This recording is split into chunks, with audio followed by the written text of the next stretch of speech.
Hello, everyone, and welcome to the Asher Marketing Podcast. This podcast is brought to you by Asher Agency, a full-service marketing agency with offices in Indiana, West Virginia, and Washington, D.C. For nearly 50 years, Asher has helped their clients tell their stories, reach customers and prospects, and stand out from the crowd. To learn more about how we can help your company, visit asheragency.com or contact us at hello@asheragency.com. My guest is Mel Hasler. Mel, how you doing? I'm doing well. How are you? I'm doing great. Well, thanks for joining us. You come very highly recommended from Emily Land. So tell us, let's talk about Emily and make her uncomfortable. How do you know Emily, and what is your connection to her? Well, first of all, I adore Emily. I'm so glad that she set this up. But she is a wonderful person to have in your life. Yeah. But my fiance lives north of Fort Wayne. I'm actually from southern Indiana, but my fiance is cousins with her current boyfriend. Okay. So I get to see her quite often because we're around Bennett a lot. And yeah. Yeah. Well, she has been on the podcast herself at least twice, maybe three times. I think we did one of these with her, which is career path, all that stuff. And then she'll come on and do sort of a special episode, a very special episode about what's new in social media. So we're really glad to have her on our team. Well, and we're really glad to have you here, by the way. Well, thank you. So I want to start at the beginning, and you have a really interesting story because many of our guests, when we talk about career path, they kind of fumble their way through college and they land somewhere that they couldn't have predicted. But your career path kind of started very young. So tell us about that origin story and where you went from there. Yeah, so I come from an agricultural background, so instilled very young age, practically born in a barn. But my family actually has an interesting section in the ag industry. We're an equine facility. We own and operate the Woods Equestrian Center. We do boarding, leasing, summer camps. We actually just became the home of the military caisson platoon. Okay. So if you ever see ginormous black horses in downtown Indy doing 4th of July parades, or we do a lot of funeral processions with the military. Okay. So that's a really fun new addition. Wow. But yeah, I grew up around horses. My grandpa's a horse trader. I got it from him. And that kind of led me into rodeo, FFA, 4-H, all of the fun stuff. But I started rodeoing on a national level when I was in 6th grade. Wow. And did it all the way until I was a senior in high school. Wow. So, yeah, pretty fun background. Good way to grow up. And Purdue University. Yep. So I graduated, 2024, I think. So I've been out for almost 2 years. Okay. But I went there in ag communication. Yep. I just love talking to people, and I love agriculture. I said, what better way than AgCom? Yeah. So very much the creative side of marketing. And I really found my niche there in video production and a little bit of podcasting. Yeah. And then that led me to a career with now Keystone Cooperative. I started right out of school, and I'm on their marketing team. Okay. So for those of us who don't know much about Keystone Cooperative, how would you describe the work that entity does, and what is your work within that? You can take those one at a time. Yeah.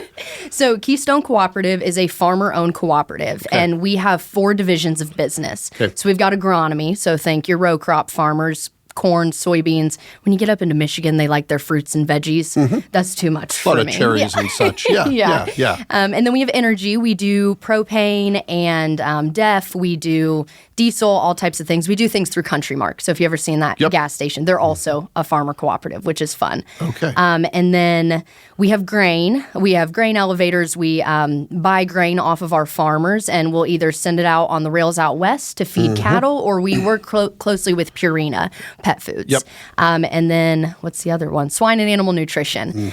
So we have contract swine growers, and they pretty much own the facility. We pay for the pigs. They raise them, and then we split the profits with them whenever we sell to Tyson. So very large spectrum that Keystone does, but still very, very local. Okay, so is the mission of this organization, and I'm going to digress for a second. I mentioned this to you before we hit record, but I grew up outside of Boston, so my knowledge of the ag world is limited to being able to identify maybe a cornfield versus a soybean field, and that's about it. But from what you're telling me, it sounds like the mission of Keystone is to make things accessible to what otherwise would be independent farmers to give them access to things that would be hard to get on their own. Is that correct? Yes, for the most part. Something that Keystone really prides ourselves on is the cooperative model. So Keystone Cooperative, but it's the best business model for owners. Yeah.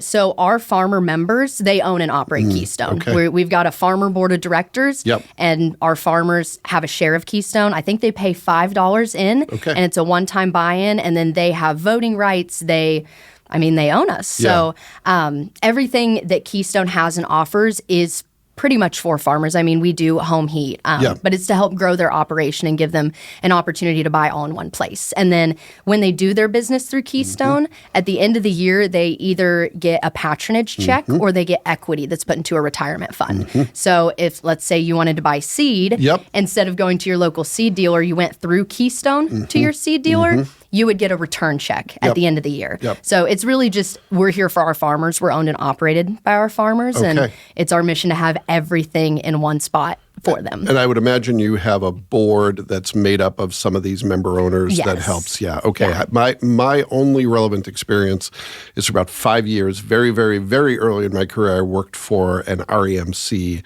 and it was a co-op. So, same business model. So I'm speaking a little bit of the same language. All right.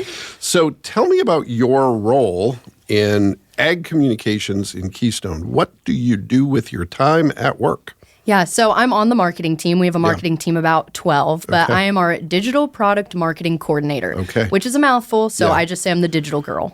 Okay. So I'm going to ask you some questions out of ignorance, and feel free to call them ignorant because you're probably right. But I would imagine that digital media is something that is maybe newer in the ag industry, not entirely new, but some of that because of bandwidth in rural communities. Is that at all true? And if it is true, how are you kind of breaking through that with what you're trying to accomplish? So on the digital aspect, I mean, a lot of what I do is social media and emails. And that aspect, I mean, I feel like everybody's kind of flexed and moved. I mean, obviously, this is my first job. I'm only 2 years into this aspect of the industry. It has been a little bit of a learning point for our farmer members but there are also a lot of farms that are overturning to the next generation right now. So making that transition from maybe grandpa down to grandson.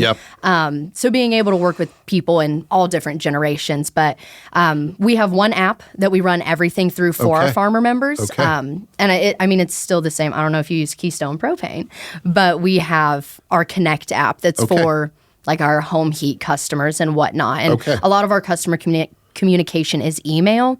And then it seems like everybody's on Facebook these days. Yeah, for sure. It's definitely changed even in the past 10 years. There's a family farm operation not far from here. It's in Roanoke, Seven Sons Farm. And they do a lot of organic farming. And they have some of the most sophisticated digital marketing that I've ever seen. They reeled me in as a customer in part because I clicked a button and then all of a sudden they were everywhere in my, in my feed. So good for them. But, and certainly I think the world is changing where that's becoming more common, certainly, and almost unavoidable for businesses. So what are some examples of the content you're creating, and what are you trying to accomplish with that content?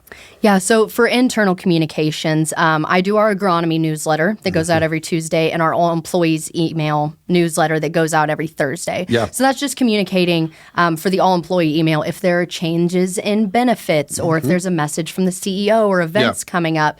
And then with our agronomy newsletter, that's just giving our salespeople material to take to the farm gate. So if there's a new financing offer, we send them sheets and information that they can take straight to the farmer. So just keeping them up to date on crop nutrition and tariff changes and crop protection, new seed deals. So that's a lot of the internal communication that I do. And then I do all of our video production, which sometimes is external, sometimes internal. But most of it's for social media. But with social media, every platform we have is different audiences. So it really depends. For sure. So what are you trying to do to cut through the clutter there's so much out there now. And, I hear one of the complaints I hear frequently from some of my internal communication friends is, we put it out there 6 times and people are saying, you never told us that, right? Yeah. And we all know today people are very distracted. You can't send a message just once and think that it cuts through. What are you doing to respond to that? How are you making sure your message is a little more likely to be heard?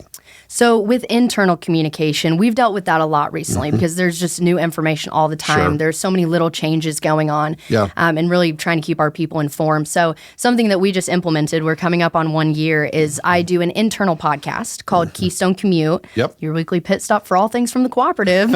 I think you said that before. Every Friday morning. Yeah. So I pretty much just take the newsletter, turn it into a fun, entertaining script. That's great. We have a lot of people that are on the roads all the time, whether they're driving a grain truck or a propane truck. And during busy season, sometimes it's just hard to sit down at your computer. For sure. And so we text it out to all of our employees every Friday morning, and they can listen. And whenever they're done, if they go, I want to know more about the benefits that are coming out. We got open enrollment right now. So that's great. Then they can go to their email and see whatever they need to see. But we've had some really positive feedback on that, especially since, people are just in their vehicles all the time. And, for sure. Well, and I love that you're going where they are instead of trying to get them to come to you, which I think is one of the challenges sometimes internal communicators make. Talk to me a little bit about your team. You mentioned 12 folks.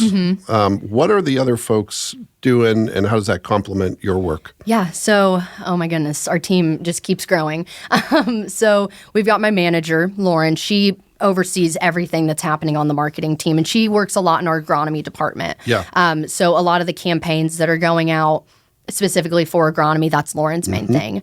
And then my coworker, Katie, she does a lot of the campaigns on the energy side, so kind of equivalent with Lauren in the agronomy division. And then Hannah, she is our design gal. So anything you see branded Keystone, Hannah brands it by scratch. She makes it. She's just so good at what she does.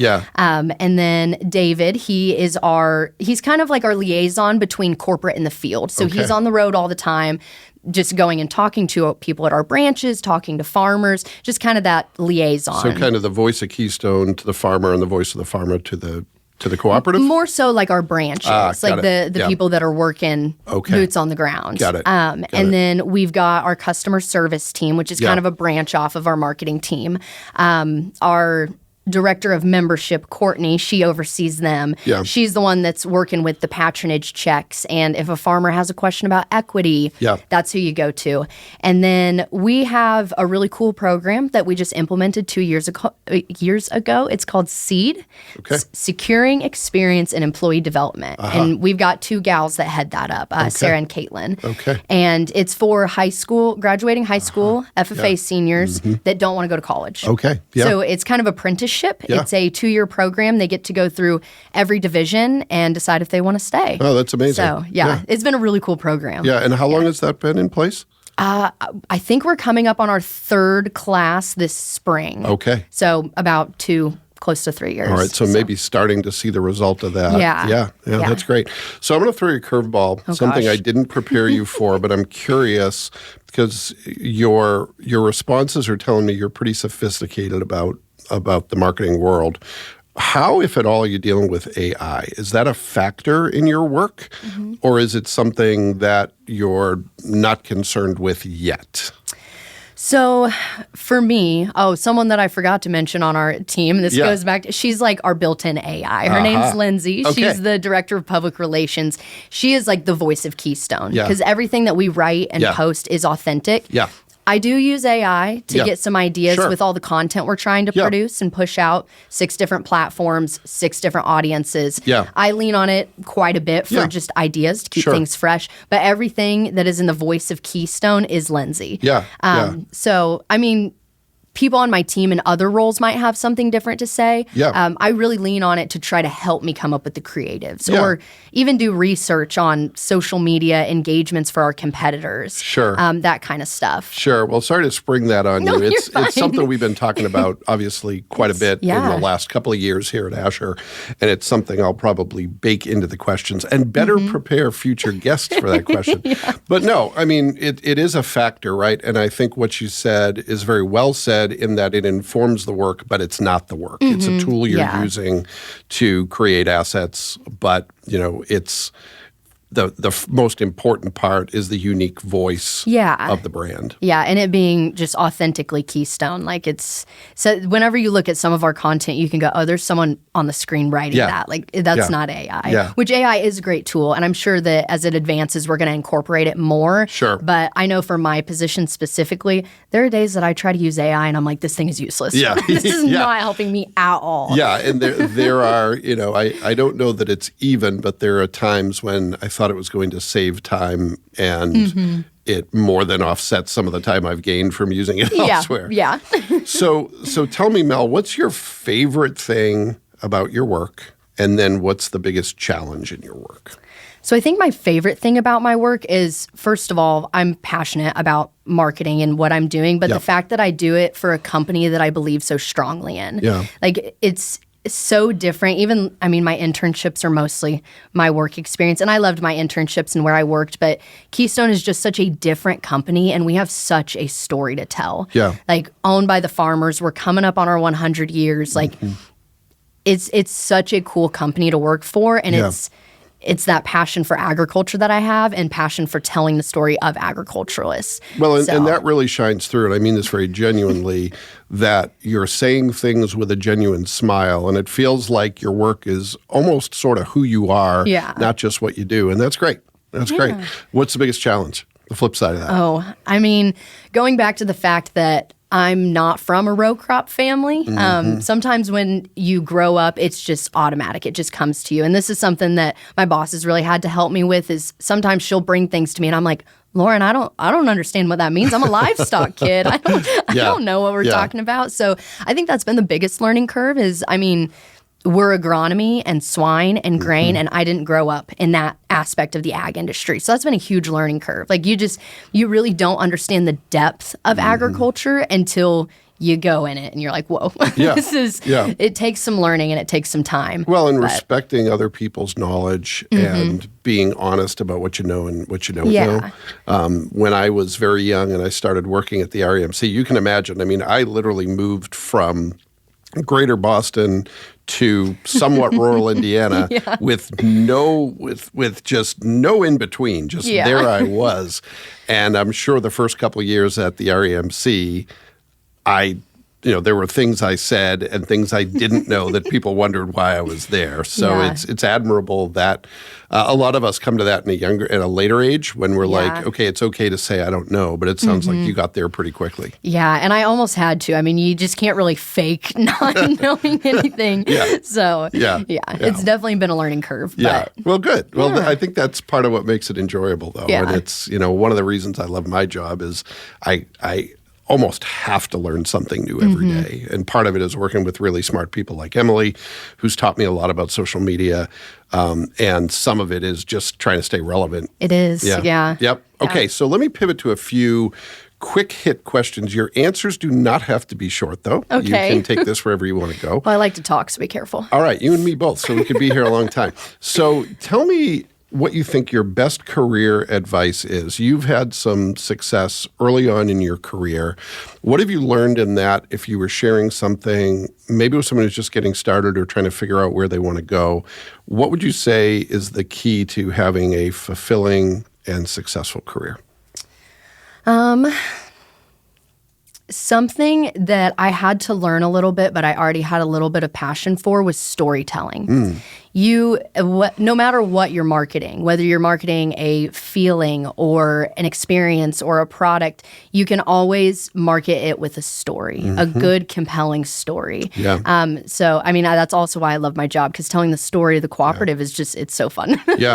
Well, and it's one thing that is, it's the thing that's hardest for someone else to duplicate, right? And I love that you touched on that, because I tell my clients all the time, no one really cares until they understand how your product or service affects people. And one of the best things you can do is tell stories about the intersection between your product or service and those people.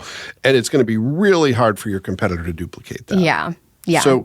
So what's one of your favorite stories you've been able to tell in your work? Does anything specific come to mind? I'll give you an example. I mean, in the work that I do at Asher, I spend a lot of time with colleges and universities. And I really love working with students to hear, what their goal was in pursuing a degree and how that institution enabled that and what that made possible. And it's always really personal. For some of them, it's about being an example for their kids. For some of them, it's about, their family history had never included college. They're the first in their family to go to college. And hearing that sort of trajectory change as a result of that education, that's always a fun story to tell. So I don't know if I gave you enough time there to think about it. I think I've got it. Okay. So we just started doing this internally. We do town halls. That's always been a thing. But we started doing something called a road show. And it was to kind of incorporate different locations because we've got a huge footprint. We're Indiana, Ohio, and Michigan. Okay. So we have a location up in Malden, which if you don't know where that is, it's Valparaiso, itty bitty town outside of Valpo. I nodded like I knew where it was. I had no idea. It's one of those little towns, small but mighty. So we have a branch there. It's a grain facility, and they've got some loadouts, which is fertilizer, we don't even have to talk about that, but it's a grain facility. And it started as a very small facility, small town. And one of the guys that came in as an applicator, which is a guy that comes and sprays chemicals on the field. And he ended up becoming manager, and he started building Malden from the ground up. And it's just a really cool story. His name's Brad, and he is just so wonderful, and he is so passionate about his location and his facility and the farmers they serve and the people that are around. So we did a town hall road show to Malden, and we did this really cool, fun little video about when Malden was established and how it's grown. And it's probably my most recent storytelling project, but it's the one that comes to mind because even just getting to put together that video and help produce it and edit it, and then seeing the team's reaction from Malden, just them being highlighted and their story being told. And it's just one of the many, many stories of our many, many locations. And it just really screamed they're local, they're passionate about what they do and the people that they serve. So, well, I love that example. And the reason I put you on the spot is I think a lot of people, when I talk to them about storytelling, there's almost a disposition like, well, that's not for business. Storytelling is for children. But it really is a powerful tool. It's underutilized. Yes. You can throw all the stats at people that you want, but none of them are going to stick as well as a really well-told story. All right. So second quick hit question. What is a myth or misconception about your work that you want to clear up? Either something that is untrue, but people think it's true, or something that is underappreciated and you want to amplify it. It could be about the digital media world. It could be about the ag world. It could be about something else entirely. So if I was going to talk about misconceptions in the ag industry, we might be here all day. So I'm going to pick a different topic. Okay. But so with Keystone, I don't know how many of our viewers will know who Keystone is. You've probably seen the Sunshine logo on a propane tank somewhere. But we recently, it was 2 years ago, right before I was hired, they had a large merger of 3 different cooperatives. And there was a lot of concern around the fact that even though we were the small local co-op, we were getting too big. And we service all the way down from Vincennes, Indiana to Traverse, Michigan to Zanesville, Ohio. So we have a large footprint and there's a lot of people that we serve. But the biggest misconception is that we're not local anymore, and we very much are. All of our branches are locally owned and managed. And so, like the manager at your local location could be your cousin's fiance or your brother's cousin. No, that doesn't even make sense. But anyway, it's all locally owned and managed. So, even though we are large and we are growing, all of our values are staying the same. We're still seriously local, and we're serving the people in your community. And the best way to reinforce that is to tell stories. Exactly. Like the one you just mentioned. Okay. All right. One last quick hit question for you. What is a tool that you use in your work that helps you be more efficient and more effective? Can be digital, can be analog, can be something that people have heard of before, could be something that perhaps no one has heard of before. What's something that deserves a shout out? Well, I use a lot of different tools, and I won't lie to you, I jerry-rig a lot of stuff. Just trying to find that right, whether I'm like trying to pull it out of a video out of Premiere Pro and putting it into Canva because I like the fonts better, whatever it is. But Whenever it comes to writing a script or writing out social media posts, I pull out my phone and I voice to text things because whenever I go back in and edit it, it makes it feel much more authentic than just when I'm typing the words in my head.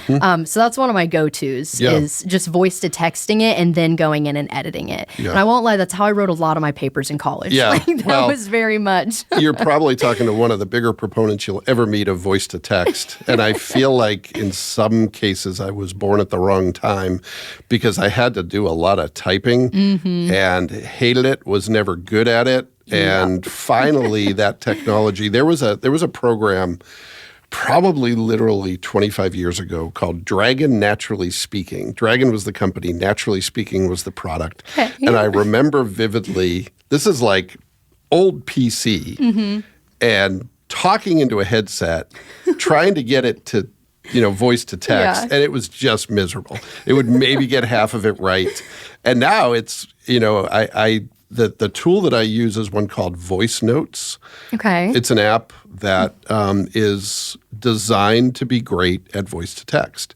Okay. And the fidelity is like 95%. It gets place names wrong. It gets other proper names wrong. But other than that, it's great. It's pretty solid. So it's a lot of like speak it into voice notes, copy it.